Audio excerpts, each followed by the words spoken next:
Sudah ke profil Al-Hudri, PJ Bupati Gaya Luas lengkap dengan karirnya selama ini akan diulas sebagai berikut. Diketahui Dr. Anjas Haji Al-Hudri MM dilantik menjadi PJ Bupati Gaya Luas menggantikan Rashidin Porang. Al-Hudri dilantik langsung oleh PJ Gubernur Aceh Ahmad Marzuki di Anjung Monmata, Banda Aceh pada Jumat 24 Maret 2023. Sosok yang sebelumnya menjabat sebagai Kepala Dinas Pendidikan Aceh itu punya sederet jabatan sebelum menjadi PJ Bupati Gaya Luas seperti yang berikut ini. Profil Al-Hudri.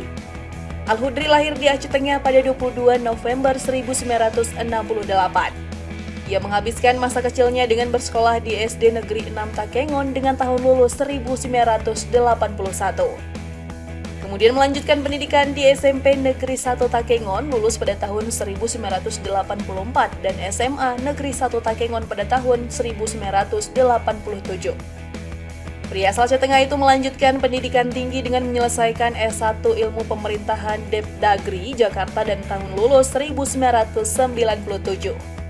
Selanjutnya menyelesaikan S2 Ilmu Manajemen di Universitas Syah Kuala Banda Aceh dan lulus tahun 2023.